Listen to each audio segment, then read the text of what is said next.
በጣም በሚያሳዝን ነገር ወንድዬ አለምዬን የወዲት ጉዲትና ወይዘሮ ወርቂቱ እንዳሳገቷት አወቀ። እሱንም ያሳወቀው የአለም አሳጋች ደውሎ ያለውን ነገር ነገረው።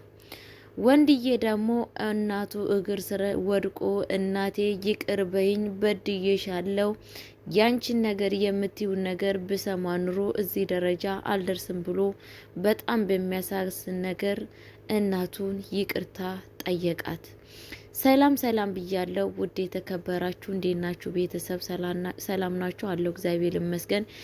የብሌን ድራማ ቤተሰቦች እንዴት ናችሁ? ደህና ናችሁ? አለው እግዚአብሔር ይመስገን። ለቤት አዲስ የሆናችሁ ላይክ እና ሼር እያደረጋችሁ እንድታበረታቱኝ በአክብሮት እጠይቃችኋለሁ። ባልጠቅማችሁ እንኳን ስለማልጎዳችሁ የእውነት እንድታበረታቱኝ እጠይቃችኋለሁ።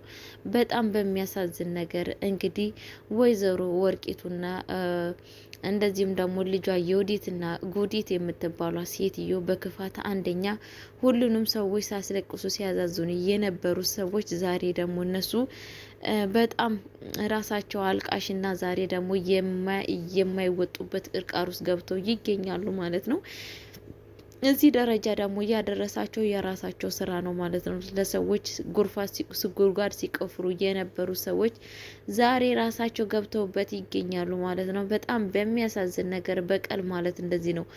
አንዳንዴ ምን ይባላል መሰላችሁ? በቀል የእግዚአብሔር ነው፣ ለበቀል አትሯሯጡ ይባላል ማለት ነው። በነገራችን ላይ ቤተሰብ ብዙ ሰዎች አሉ፣ ቂመኞች፣ በቀለኞች የሚባሉ ማለት ነው። እና በሀገራችን በኢትዮጵያም አሉ። አብዛኛው ወደ ገጠሩ ዓለም ምን ይባላል ደንበላሽ ምናምን እያለ ስም የሚጠራሩ ሰዎች አሉ ማለት ነው። ይሄን ነገር ካወቃችሁ ኮሜንት ላይ ብታሳውቁኝ ደስ ይለኛል ማለት ነው።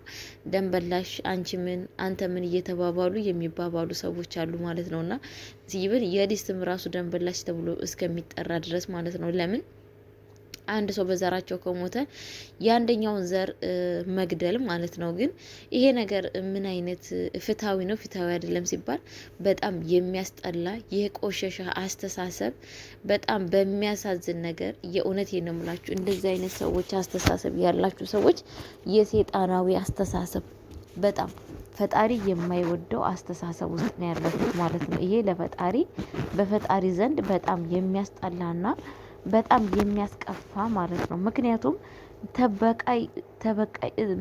በቀል ፈጣሪ ነው። ፈጣሪ ሲበቀል ነው ነገሮች ሁኑላ ማለት ነው።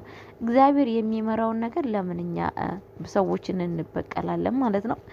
አሁንም የወዲት ጉዲት ማንም ሰው እውነቴን ነው የምላችሁና እግዚአብሔር ራሱ ተበቀላችሁ። እግዚአብሔር የማየ እንቧ እንደዛ ስታለቅስ የነበረችው እንቧ ዛሬ ሰራ። አያችሁ አይደል? የሰው ልጅ እንቧ መሬት ላይ ወድቆ አይወርቅም።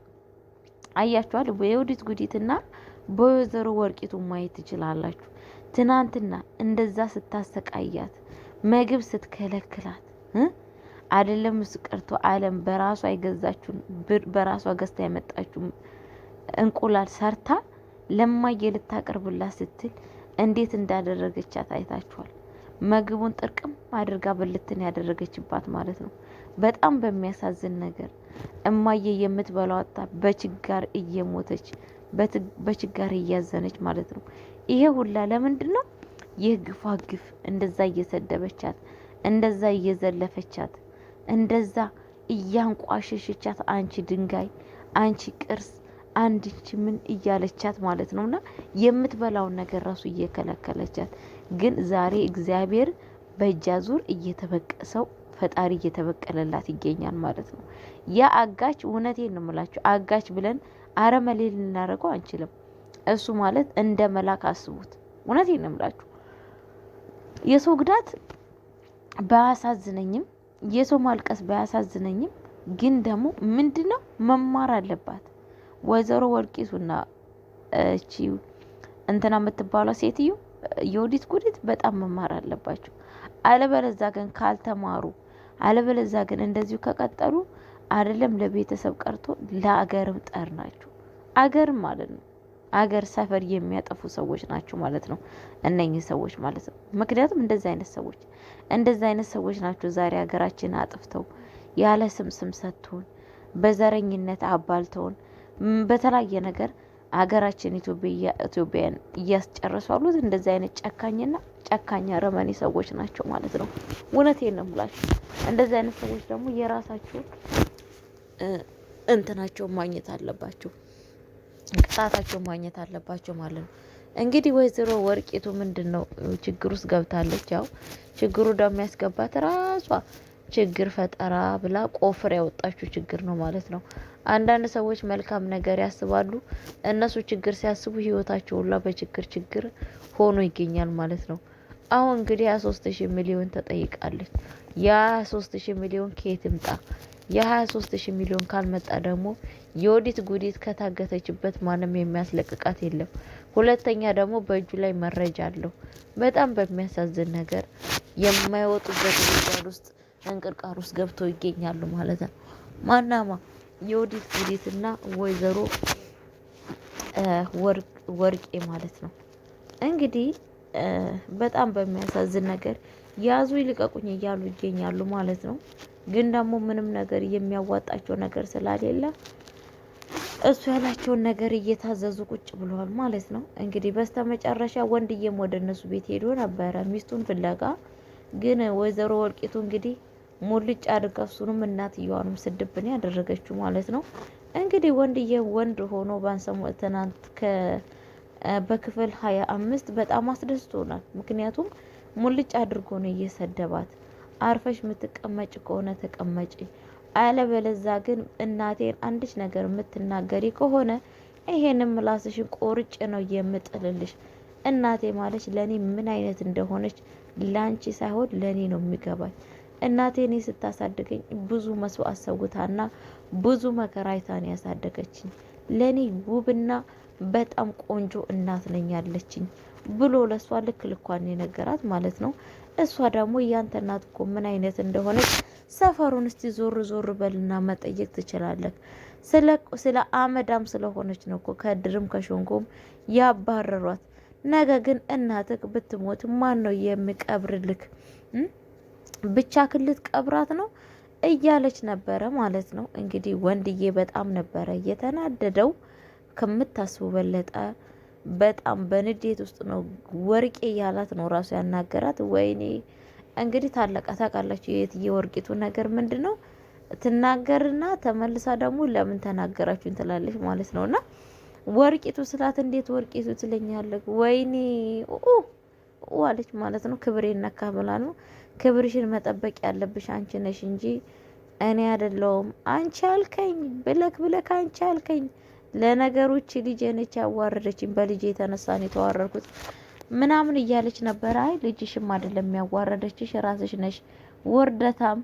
እናቴን ከዛሬ ጀምሮ አንድ ነገር ብትነኪ አንገትሽን አንቄ ነው የምገልሽ ነው ያላት ማለት ነው። በጣም ከዛን ወይዘሮ ወርቂቱ በጣም ነበር የደነገጠችው። ከዛን ተመልሳ ካሁን ወዲያ አይለመደኝም፣ ይቅር በለኝ እናትክ ስለተናገርኩ በጣም ይቅርታ ሶሪ ብላ ጠይቀዋለች ማለት ነው።